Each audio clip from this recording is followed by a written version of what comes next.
Um 4:18 Uhr morgens filmte eine Überwachungskamera etwas, das eine ganze Nachbarschaft sprachlos machte. Zwei 82 Kilo Bernardiner, Seite an Seite im Kinderzimmerrahmen. Reglos, lautlos, kein Bellen, kein Bewegen, nur blockieren. Was sie beschützten, war ein 4 Monate altes Baby. Was sie bereits bemerkt hatten, hatte im ganzen Haus sonst niemand gehört. Das ist die Geschichte von Bello und Bruno und der Nacht, in der sie jeden einzelnen Menschen eines Besseren belehrten. Die Nacht, als Sabine und Markus ihre kleine Elisa nach Hause brachten, dachten sie, jetzt ist das Schwerste vorbei. 9 Monate warten, 12 Stunden wehen und jetzt lag sie endlich in ihren Armen, 3,5 Kilo, eingewickelt in eine rosa Krankenhausdecke, schlafend, als wäre die Welt nie ein schwieriger Ort gewesen. Aber Bello und Bruno hatten andere Pläne. Bello war ein 82 Kilo Bernardiner, braun-weiß, mit einem Gesicht wie ein altes Gemälde und Augen, die irgendetwas Uraltes in sich zu tragen schienen. Bruno war etwas kleiner, ruhiger, bedächtiger, der Typ Hund, der nachdenkt, bevor er sich bewegt. Zusammen lebten sie seit 3 Jahren bei Sabine und Markus in ihrer Wohnung in Freiburg. Sie kannten jedes Knarzen im Boden, jeden Luftzug vom Küchenfenster, jeden Laut, das das Haus machte, wenn der Rest der Welt verstummte. Einen Säugling hatten sie noch nie gesehen, aber irgendwie wussten sie bereits, was kam. Sabine hatte den letzten Monat ihrer Schwangerschaft damit verbracht, Artikel zu lesen. Bereite deinen Hund auf das Baby vor, führe sie langsam zusammen, lass sie niemals allein. Das Internet hatte viele Meinungen darüber, was ein 82-Kilo-Hund tun würde, wenn ein Neugeborenes ins Haus kommt. Die meisten davon waren nicht nett.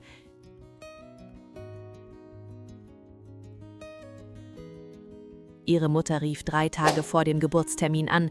Sabine, ich finde wirklich, ihr solltet sie vorübergehend woanders unterbringen, nur bis Elisa größer ist, nur zur Sicherheit. Markus' Kollegen sagten dasselbe.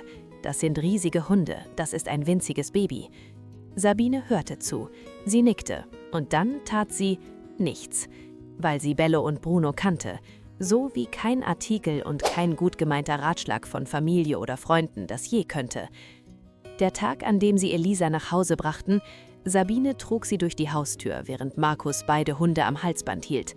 Nicht, weil er dachte, sie wären gefährlich, sondern weil er den Moment kontrollieren wollte.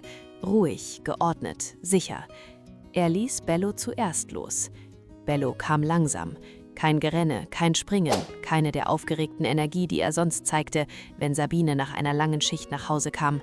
Er senkte seinen riesigen Kopf und schnupperte an der Kante der rosa Decke.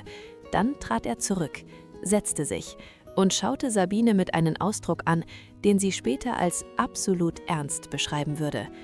Bruno machte dasselbe. Einmal schnuppern, zurücktreten. Dann positionierte er sich auf der anderen Seite der Babyschale, als würde er einen Posten übernehmen, den niemand ihm angeboten hatte und den er trotzdem als seinen betrachtete. Sabine nannte ihn den Nachtmanager. Bruno bevorzugte das Wohnzimmer, immer so positioniert, dass er gleichzeitig die Haustür und den Flur zum Kinderzimmer im Blick hatte. Markus wies eines Abends darauf hin, er hat eine Sichtlinie, er überwacht beide Ingänge. Sabine lachte, aber sie hörte auch auf, die Kinderzimmertür nachts abzuschließen. Irgendwie fühlte es sich unnötig an. Geschichten wie diese erinnern uns daran, warum manche Bindungen nicht erklärt werden können. Sie können nur erlebt werden. Ihr schaut noch, habt aber noch nicht abonniert. Ich weiß, aber Geschichten wie diese gibt es nicht jeden Tag. Drückt auf Abonnieren, ihr gehört dazu. Als Elisa 3 Monate alt war, hatte sich eine Routine ins Haus eingespielt, die niemand geplant und niemand vorhergesehen hatte.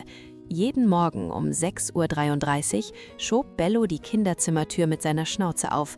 Sabine hatte aufgehört, sie in der 2. Woche überhaupt noch zu schließen, ging zur Seite des Gitterbetts und machte einen Laut. Kein Bellen, kein Winseln, etwas Tieferes, Sanfteres, wie eine Frage. Und Elisa, ausnahmslos, drehte ihren Kopf zu ihm. Manchmal lächelte sie, manchmal starrte sie ihn einfach mit diesen weit offenen Säuglingsaugen an, die schon zu verstehen schienen, was der Rest der Welt noch herausfinden musste.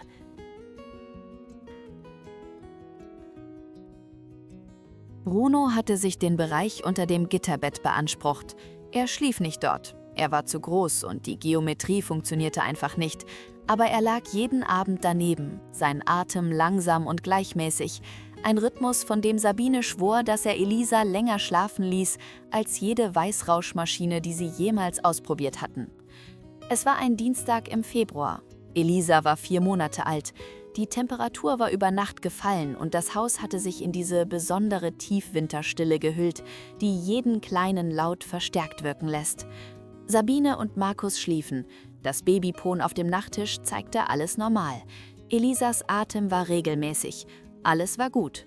Um 4:18 Uhr fing Bello an zu bellen. Nicht sein langsames, träges Morgenbellen, das war etwas völlig anderes. Scharf, insistierend, mit einer Dringlichkeit, von der Markus später sagte, es hätte sich angefühlt, als würde ihn jemand am Kragen packen. Er war aus dem Bett, bevor er richtig wach war, rannte den Flur hinunter, sein Kopf ratterte bereits durch jede schreckliche Möglichkeit. Er fand Bello und Bruno Seite an Seite im Türrahmen des Kinderzimmers, komplett blockiert. Bruno knurrte leise. Nicht auf Markus, sondern auf etwas jenseits des Fensters. Das Bewegungslicht im Hinterhof hatte angeschlagen. Markus schaute auf das Babyphone, dann auf das Fenster, dann zurück auf die Hunde. Er rief um 4:21 Uhr die Polizei. Die Beamten kamen 7 Minuten später. Sie fanden Hinweise darauf, dass jemand versucht hatte, das Hoftor zu öffnen. Ein nach außen verbogener Riegel, Fußabdrücke im Frost, entlang der Zaunlinie. Das Nachbarhaus war in derselben Nacht eingebrochen worden. 2 weitere in der Straße hatten Störungen gemeldet. Sabines Haus? Unberührt, weil um 4:18 Uhr 2 Bernhardiner bereits entschieden hatten, nichts und niemand kommt durch diese Tür. Heute ist Elisa 14 Monate alt. Sie hat gelernt, sich an Bellos Fell hochzuziehen. Er bewegt sich nicht, zuckt nicht, wartet einfach, bis sie Halt findet. Bruno hat sich selbst beigebracht, langsam genug zu gehen, dass Elisa ihm durchs Wohnzimmer folgen kann. Ihre kleinen Hände greifen nach seinem Schwanz und sie kichert jedes Mal, wenn sie fast drankommt. Also Leute, wenn ein Hund sich zwischen euch und die Dunkelheit stellt, dann fragt nicht, zweifelt nicht. Sie haben Sinne, die wir längst verloren haben, und manchmal in den stillsten Stunden der Nacht nutzen sie diese Sinne, um die Menschen zu schützen, die sie lieben. Das ist ihre Welt. Respektiert sie, vertraut ihnen. Wenn ihr über eine große Rasse nachdenkt, lernt sie zuerst kennen, habt Geduld. Die, die die Welt als zu viel bezeichnet, sind oft die, die auftauchen, wenn es wirklich drauf ankommt. Hättet ihr 2 82 Kilo Hunden euer Neugeborenes zur Bewaffnung oder hättet ihr auf alle anderen gehört? Schreibt es mir in die Kommentare.